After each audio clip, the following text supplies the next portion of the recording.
What's going on, guys, and welcome back to the second round coverage of the Discraft 2022 Big Rip Classic presented by Ledgestone. I'm Kyle Simmons, joined by JC. What's up, JC? How's it going, man? And we're going to have some different folks on our card this round.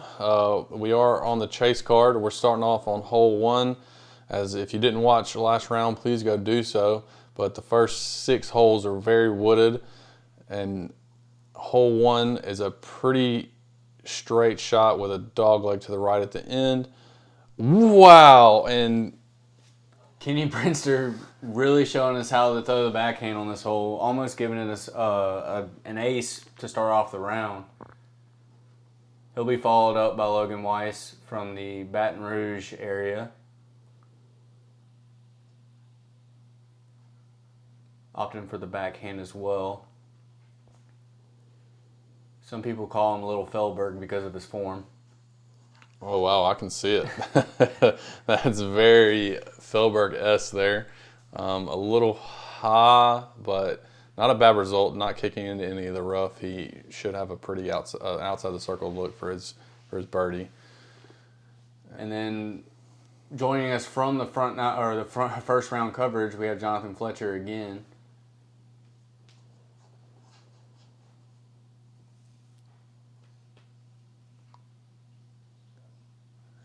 Jonathan with a good shot, dragging that disc off of the left side towards the basket. And then rounding out our first hole, we have Josh Hollingsworth, a forehand expert in both power and finesse. And there's that power you speak of, easily cruising past the basket. Hopefully it's sat down. It'll be a theme on these first 6 wooded holes that if you go off the fairway, it is a toss-up whether you can even advance forward, as Logan gives it a great bid. Yeah, Logan's first shot was tracking really right, and just be able to have a look at the basket after that is very fortunate. Josh finding one of the only windows in the rough that will actually give you a look out. And cashes it in. Takes advantage of the situation.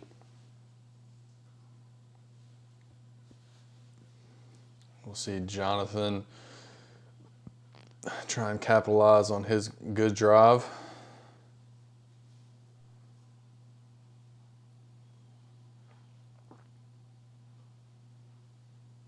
Yeah, you come back next day. This is a 3-day tournament, tee times, and you're playing the same course again, looking to make some corrections, maybe do the good things you did on the last round. Jonathan cashes in his birdie. And but yeah, so you got to shake off those jitters, and you've already gotten settled yesterday. Just go out and play your game. How big of a difference does it make for a tournament like this where there is tee times, where you get a full night's rest between rounds and coming back the next day fresh? I'll say that I'm normally used to playing 2-day tournaments, and I thoroughly enjoy the tee times more. Getting lunch, coming back, having a full stomach, or deciding to eat light and getting burned out by the end of the second round. Tee times are definitely the way to go. Yeah, I'd imagine, especially on the course like this, that is a pretty, it's a hike. I mean, there's a lot of elevation change. It does make a big difference. This is hole 2, 331 feet, another par 3. It's pretty flat 75% of the way, and the last 25% is significantly uphill. Kenny putting a good move on this, getting the right to left flex that you want, and putting it pin high. That's where you want to be on the green. You don't want to have to putt uphill at this basket, or downhill even.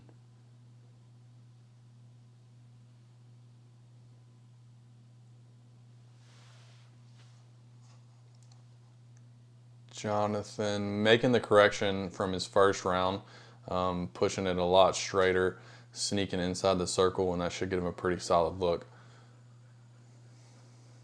And if you didn't watch the first round coverage, we had a tomahawk expert, Josh, the other well-known tomahawk expert in the Southeast. Has a different style gameplay than Cameron. Gets an unfortunate bounce like Cameron, but still known to pump a disc out 400 feet plus with an overhand.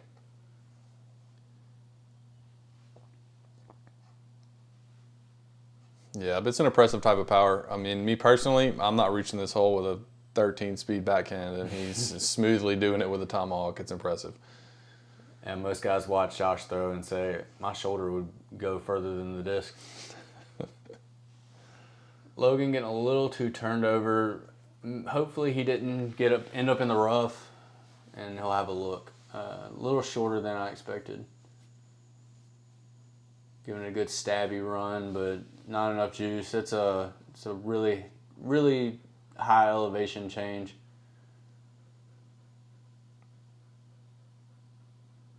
And Josh here looking to go 2 for 2 on the start.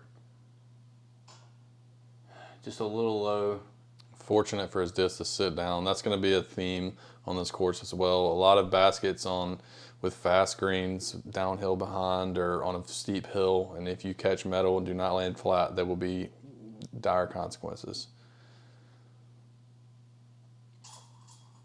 Jonathan starting the round right, 2 for 2. Kenny looking to do the same. I like his clothing style, his shirt. Very tropical. Yeah, it works well in the middle of Mississippi.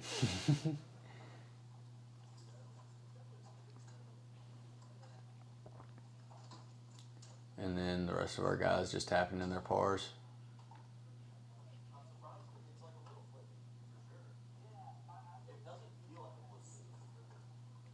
A couple of guys discussing their disc choice. So we move on to hole 3. Another tight fairway. This one plays a little more downhill, but you're really looking to just hyzer flip a mid-range or a fairway and then keep it dead straight. And as we said before, don't end up in the rough.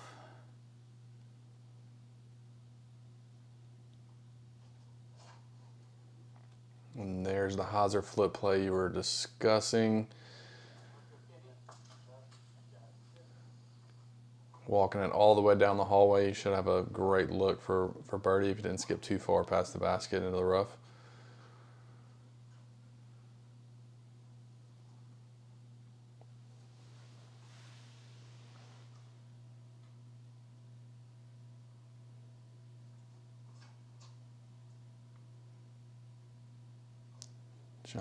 Jonathan with a little bit of a slower disc, better result.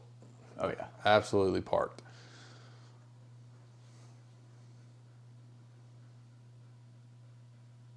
And here we go with another tomahawk from Josh.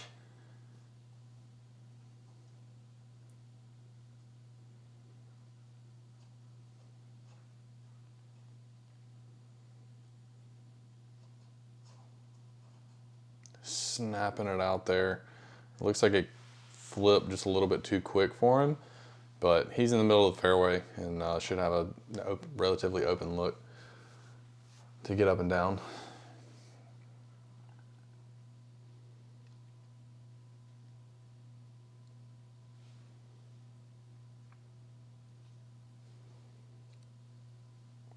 Logan looks to be a very methodical player, going through his routine. It must be a Baton Rouge thing, because we had Thunder on the first round coverage doing the same exact thing. Just a little bit of an early release. He kicks off on the left side, which is, if you had to miss, that would not be the side that I would want to go to. You got a few more trees to contend with, and it's just... I mean, honestly, he's fortunate. I mean, you can see where he's at. If he's 2 feet in front of where he is now, he barely would be able to get to his disc. I don't know if he was opting for the roller or if he overcooked it. Logan's not really known for his forehands. If he can throw it, he's probably going to throw a backhand.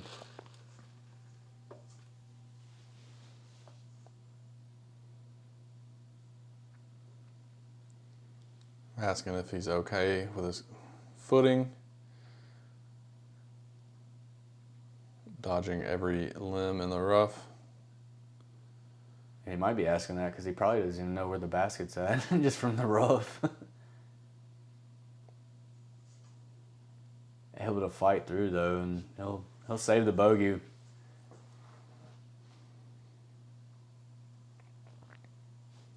Got Josh here with a long look. I play with Josh a lot, and he's probably more comfortable with that putt than he is from 15 feet.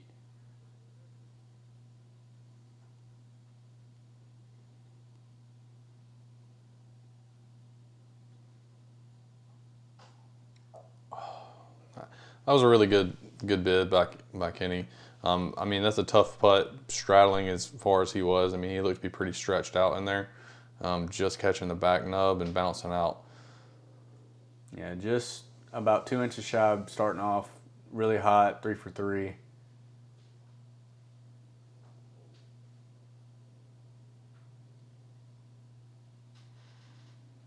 You got Josh here looking to clean up his par. Does so, no problem.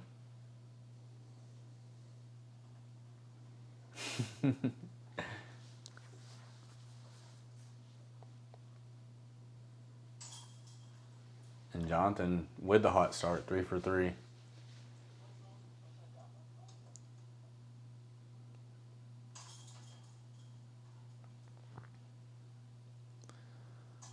Logan with the bogey, I'm sure he's not very happy with that. And Kenny with a par he's probably not really happy with after not being able to convert on his birdie putt. Hole 4, par 3, another 321-foot hole. It bends to the right, and there's 2 trees in the middle of the fairway, and as JC will tell you, they are perfectly placed. Jonathan sneaks inside of both of them. It's a little overcooked. He'll have a downhill look, probably about 35 feet, but you have that fast green that can really intimidate you on your putt.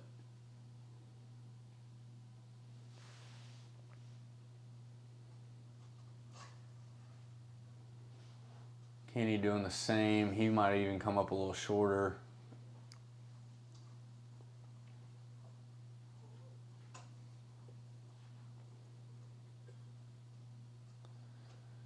Here we'll see that power forehand play again. Yeah, I believe this is a justice from Josh. If it's under 350 feet, he's probably throwing a justice. That's the only thing that can handle his power. Wow. Giving it a scare. Giving me a scare. Yeah, I don't even think they know that was that close. He just knew that he hit the gap. Great line there from Josh. Squeaking by the first tree, getting behind the second tree. And he may have went too far. We'll see what type of footing he has on his putt. Logan finding, sneaking through the perfectly placed trees to inside the circle, just barely.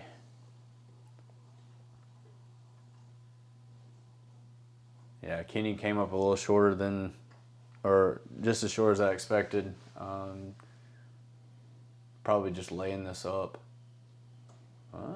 Well, okay, yeah. Little nose up. Maybe giving it a slight bid, but should be an easy par. Now this is one you'll find out where you're at on the putting green. Are you running this? Are you laying it up?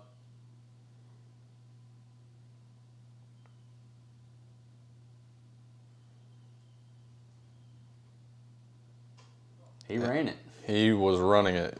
And a great attempt. I mean, a couple inches from the make, well outside the circle there.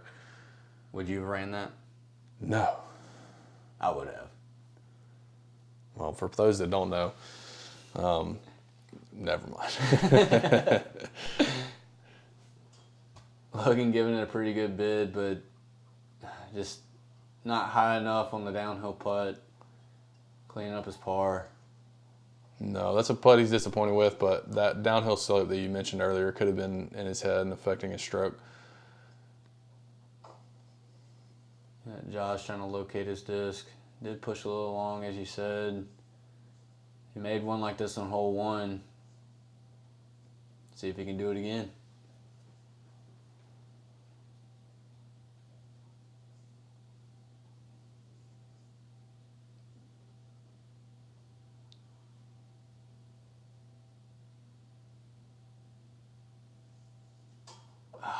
Just a little low. The cage is this card's enemy so far this hole. 3 cage hits.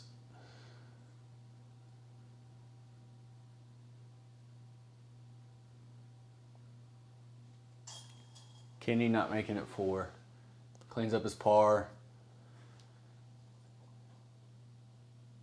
As will the rest of these guys.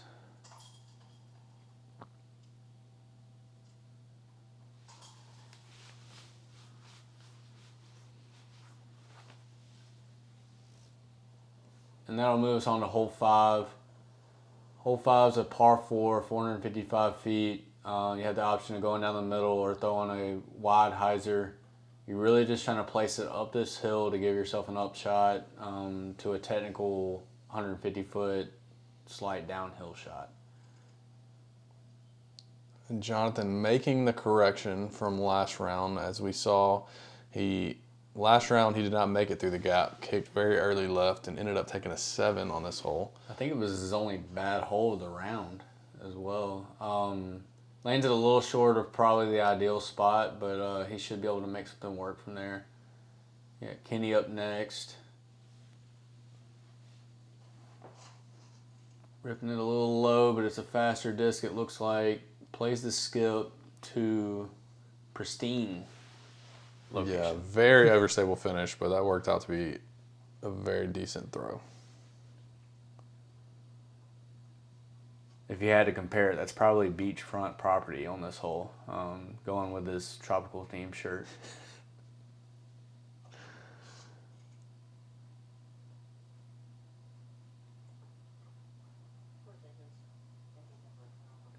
Josh playing the flex forehand. Not a very common play on this. I think he was trying to push it straight. Catches a tree, gets an unfortunate roll.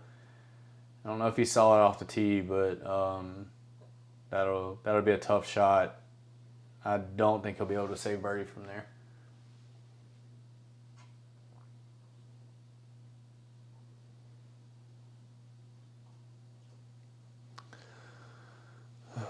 Logan Philberg lining up his drive.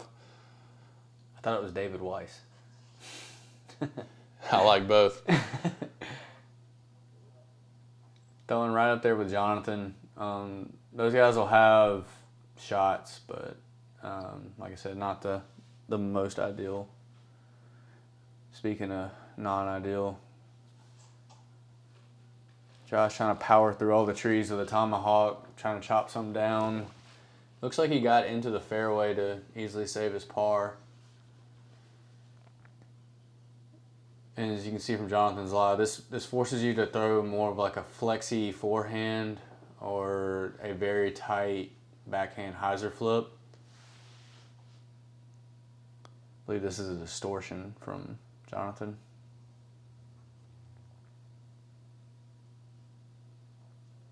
It's hard to tell where that ended up. He didn't seem happy with it. Yeah, it didn't look like it was turned over enough. The distortion's a pretty overstable putter approach type disc.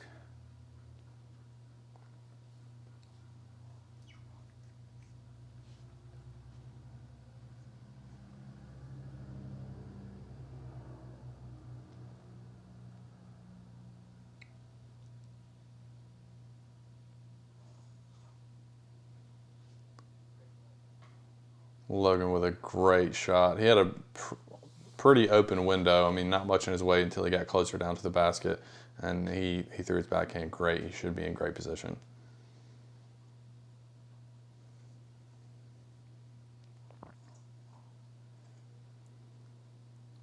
Kenny doing so as well, but catches a tree pretty close to the basket.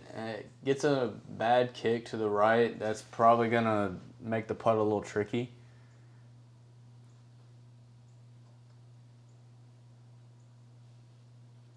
That needs to sit.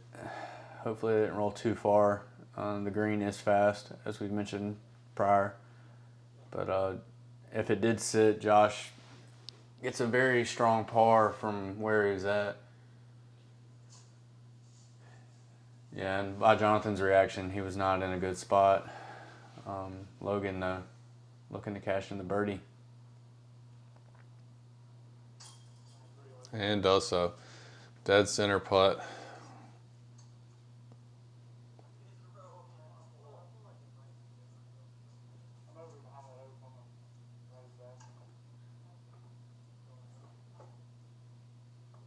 The card trying to decide whose turn it is.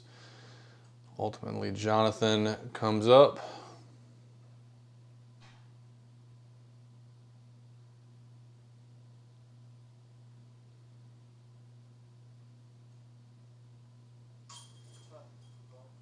Able to knock that down for his par. Yeah, Kenny here, he's probably 12 feet from the basket with a giant magnolia tree at his back. And another oak, I guess it is, in front of him.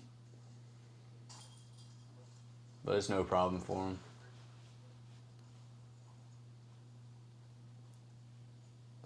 Josh on the opposite side of where Kenny was. Great par save from where he was at. So Logan and Kenny taking the 3, Josh and Jonathan taking a 4. That moves also on to hole 6. A very tight par 4, only 405 feet. Mando left of the tree directly off the tee box. And players will be throwing backhand mids, maybe fairways. Trying not to do that. Trying to hit the gap. That's going to be really tough for Kenny. But once you get past the initial opening, you're hoping to finish right to just having a routine up and down. Yeah, but I mean, it's not the farthest hole. It's only 405 feet as a par 4. But the line is very demanding. So it's possible that you could have a putt for eagle, but with the gap being as tight as it is, you see this a lot of times. This looks like more of a layup. Right, Logan just throwing a putter off the tee. Didn't quite get the turn, but he should be able. He didn't go far enough to be in the rough. He should have a nice easy hyzer to the basket, maybe a little cutoff. Jonathan in the first round coverage gave us a run on this, so looking maybe to do the same. A little bit of an early release and kicks left. And he's upset because he knows how bad it can be in that rough. I mean, the guys have been pretty fortunate so far with their landing zones, but again, that's very possible for you to not be able to progress forward when you land in there. And a very unorthodox style of throw. Forehand roller from Josh. Gets the disc skinny enough to hit the gap, and would normally finish left, but it was a little cut over. Kenny might just decide to lay this up to an opening only 100 feet in front of him, which would be the smart thing to do. Looks like he pushed it a little further than that. He should have an easy look for par, or to get up and down for par. Jonathan also trying to lay up. I'm sure he wasn't too happy with that, but at least he's in the fairway now.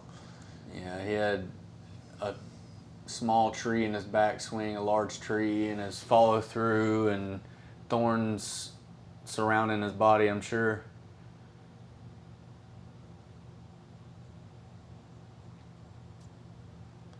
Plays it out to a nice hyzer location.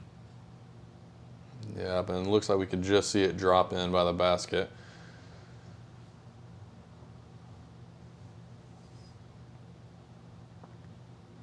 Here's Kenny for his 3.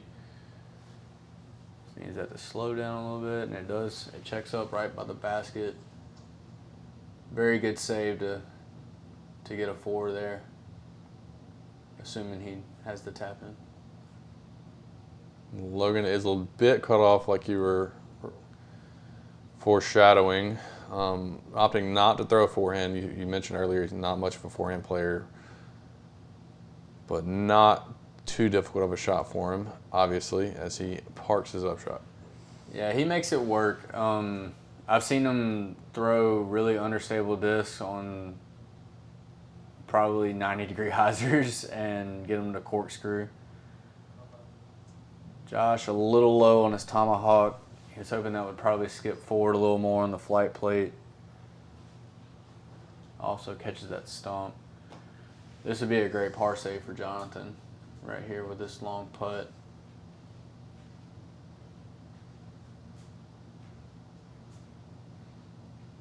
Just a little low. Yeah, but a bit intimidating on the elevated basket with the rough right behind. I find step putts in that fashion to be very difficult to get up on an elevated basket because the motion is going forward. Might have been why it was low. I don't know. See if Josh can cash this in just from inside the circle. And that's a good putt, as you said. Or is he more comfortable with that or the 15-footers? He's definitely more comfortable from being 30, 35 feet or further. Especially on an elevated basket, his putting style, it's very up and down. And to get the full motion, he's definitely more comfortable. Kenny was a little shorter than I thought. I thought he slid up right next to the basket. Could be a difficult putt, stepping out from the rough. Also worth noting is that lifted, this is the last hole our card will be playing in the woods. They're about to go into the open, and that is the open right there they're walking into. I would imagine some wind is blowing right through there. Right, you saw it's probably pushing, that direction was a tailwind, the previous putt headwind, which would make sense the way his putts went. So unfortunately, Kenny's taking a 6 there. And Jonathan, after running for his par, left with a difficult bogey putt here. Checking with his card mates to make sure his footing's correct, I guess. And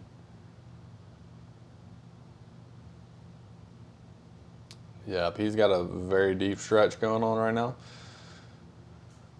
As we mentioned, the rough here can be very brutal.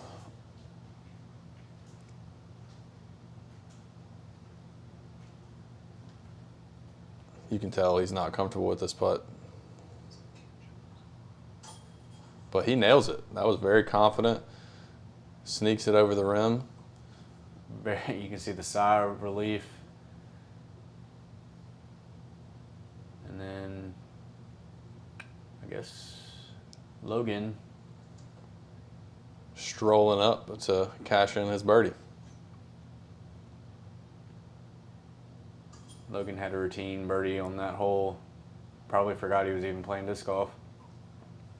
Yeah, and played it differently than everybody else. Threw the slowest disc right down the hallway and threw another putter and made it look easy.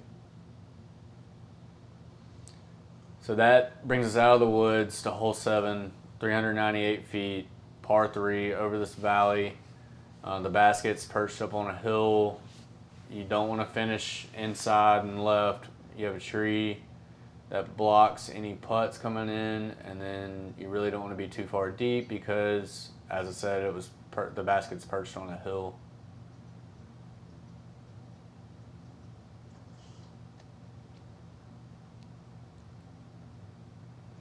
He's asking for it to hold on with his body language. It didn't quite stay flat long enough.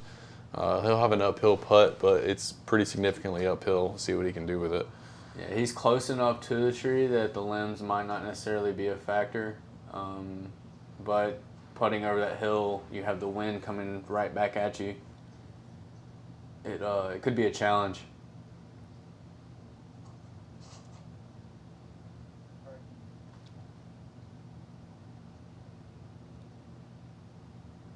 Josh turning over a Firebird there. That's some serious power or some serious headwind. We'll let you guys decide. Okay.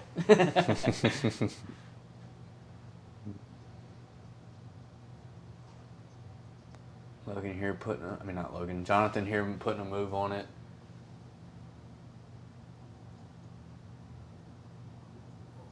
Puts it inside the circle. That's going to be an intimidating putt, though. Yeah, putting right back at the downhill slope. You would like to be probably about 5 foot closer to feel comfortable on that.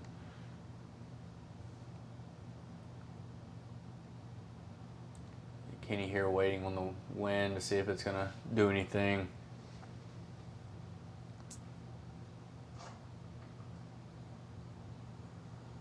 A little higher than Jonathan's line.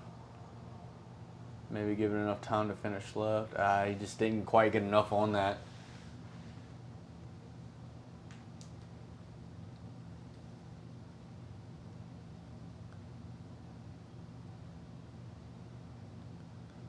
Josh, oh no. And you could see his disc as soon as it crested that hill, the wind captured it and stalled it out and ended up landing on the side and rolled back down the hill. So yeah, where our players are on the course now, the wind is going to start becoming a significant factor. They're reaching the top of the dam of the levee on the lake, and there's nothing to block it. It's them and the wind.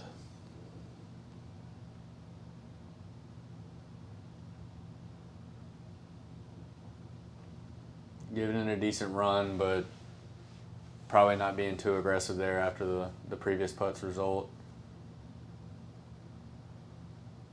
Kenny, after watching Josh's 3-putt, he's probably got a decision to make here. I would be leaning towards laying up personally. Yeah, but it's possible that limb might be in his way. You can't necessarily tell from this angle, but it could be a factor as well. I think he was hoping the wind would pick it up. Kind of a layup run, if you want to call it that. Logan also trying to decide what he wants to do. Yeah, it's definitely a common theme out here that the greens will make you, force you to make a decision. It's you can be aggressive and nail a putt, or be aggressive and 4-putt.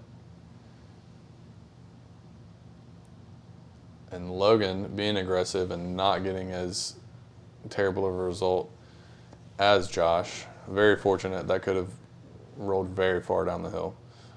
Still a tough putt, though. He's got a crosswind with a downhill on his left side.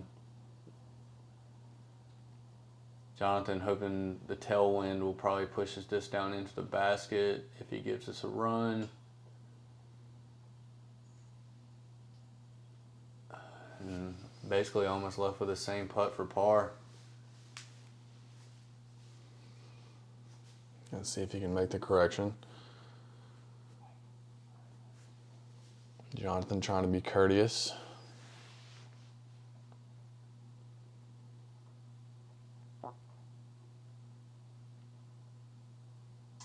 Makes the correction on that putt. That's a good par save.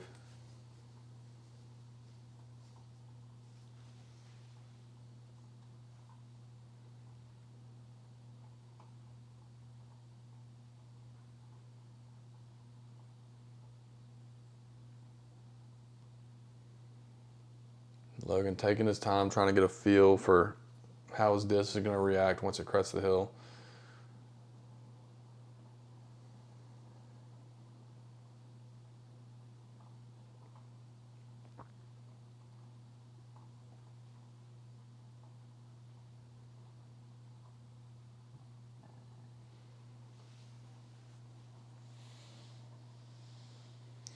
Definitely taking his time to figure out what the disc is going to do once it crests the hill. Logan LaCastro here now. Oh, don't do it to him. He tries to stab the putt in and gets a further putt than his last lie. And it was a decent putt. It caught at least a couple of chains, just wouldn't catch. Yeah, I think it was just that it was so hard, and then when it caught the wind, it pushed it back out after hitting off the pole. And now this may be more scary because he's putting back down the hill where he just had 2 putts. And with the wind, he's got to get the disc over the basket, otherwise it'll just drop into the cage or not even hit anything and go down the hill.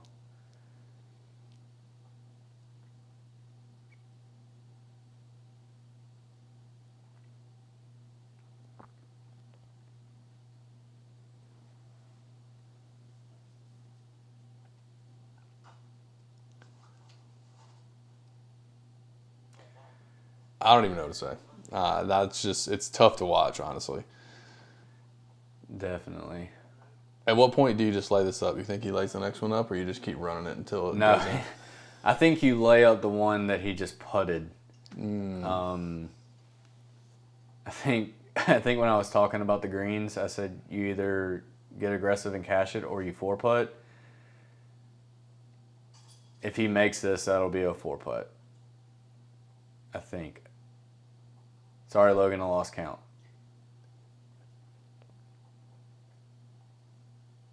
All right, let's see if you can.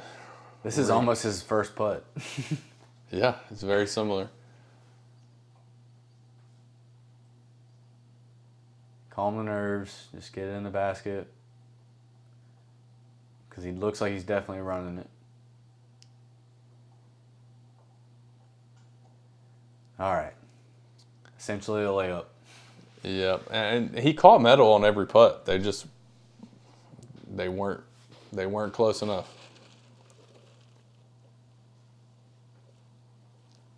Kenny tapping in his par. And that's really Logan's first blemish. I mean, he was having a very solid round up until this point. And taking a triple bogey after being in position to possibly take a birdie. That's tough. Hole 8, par 3, 323 feet. It's pretty downhill, but the biggest thing for these guys is they're going to be thrown into a straight headwind. There's OBs surrounding the basket. Jonathan putting enough power on it, but maybe just a little too inside. Not sure if he ended up out of bounds. It's another thing to know that the entire green is surrounded by OB, roped off.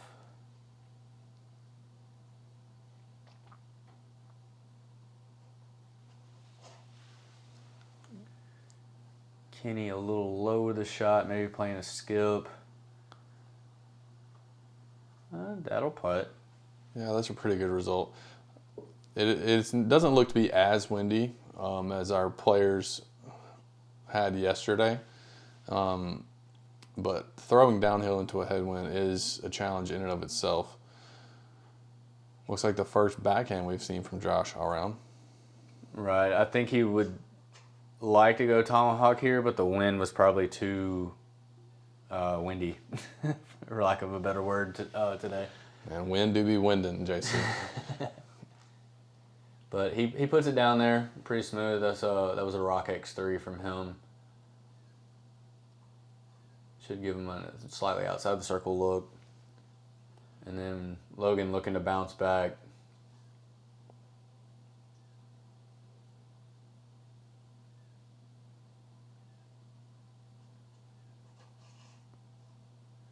Hanging that thing out high and wide. He just needs it to knife. Oh no, that came up short. Caught the tree, the 2 trees that you need to miss. But it fought through, luckily.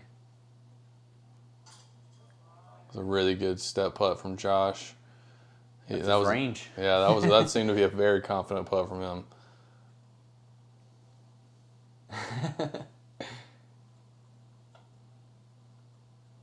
I don't think you can approve your own putt, Josh.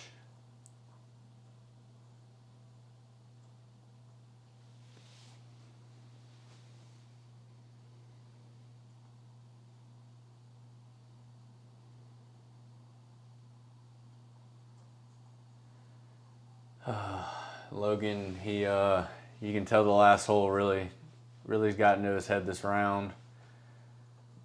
Yeah, that didn't look confident at all. I mean, it almost went OB long. He's getting a meteor off the OB now. Should have a tailwind on this putt. Yeah, and that'll put him close to 25, 30 feet.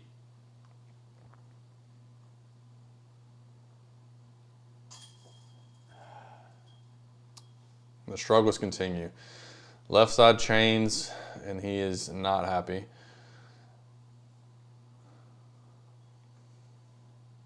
As the card tries to figure out who is up next. Looks like to be Jonathan. Yeah, he looks like he stayed in bounds as well, so that's fortunate.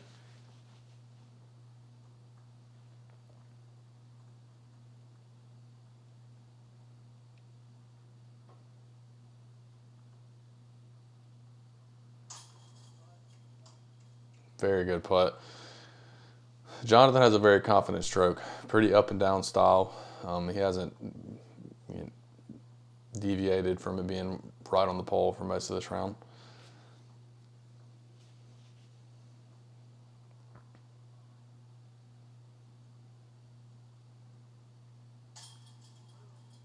Kenny sliding it in over the rim.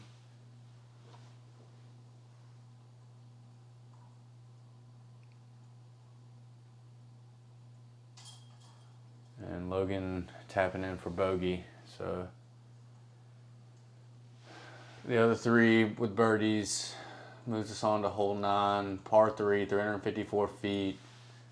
As you can see, the basket on the slope.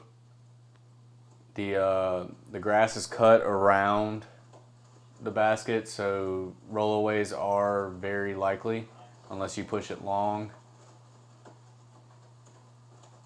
As you see Jonathan there, he actually put it in the tall grass. Not sure if that's still rolled away or not, but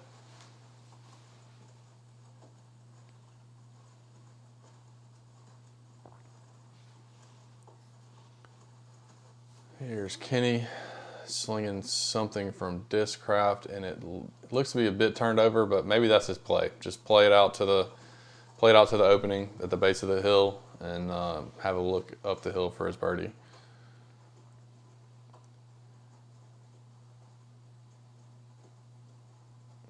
And here's that power tomahawk.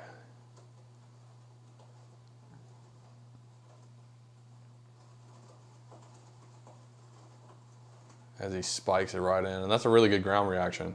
As we've seen last round and this round, the tomahawk when it lands can be very, yeah. There's no telling where it goes, and on that hillside for it to sit down, that's a great result. Let's look to see if Logan can bounce back on this last hole in this front 9. Looks to be the case. Spiking in a little short. Getting an unfortunate roll down, but you kind of expect that on these. But Jonathan didn't roll too far. Pushed a little deep at the basket.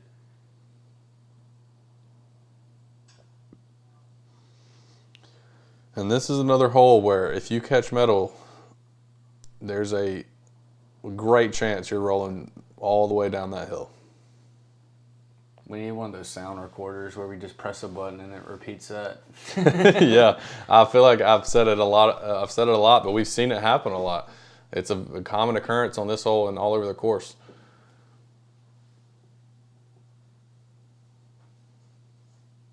And it's tough to run it because of that. You see Kenny kind of giving it a little laggy run. It's so uphill as well that getting the power and getting a confident stroke on that is tough. Yeah, I mean, I gotta imagine that's the biggest thing lingering in Logan's head right now. After the past 2 holes, he has a putt with an even steeper green. Let's see what he can do. He's pretty stubborn. I think he's gonna run it.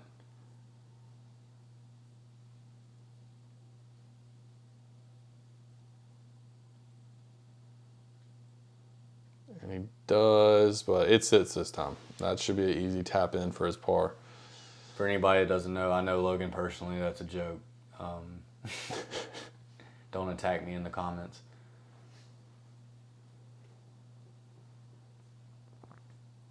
Josh looking to cash the only 2 on this card. And he does. A little left side, but it stays in. Yep, and the rest of our card will be tapping in their pars. A pretty decent start for most of our guys. Logan waning in the last couple of holes. I believe both Jonathan and Josh are 3 down for the round. Kenny, I believe, at 2. So pretty smooth golf. Get your birdies when you can. Logan, unfortunately, I believe at 3 or 4 up. Yep, and that will wrap it up for the front 9 of our round 2 coverage here at the Discraft Big Rip Classic. If you did not watch the first round, please go do so, and please come back and join us on the back 9 as we watch our guys tackle some more wind and a lot of OB coming up. Thanks, guys.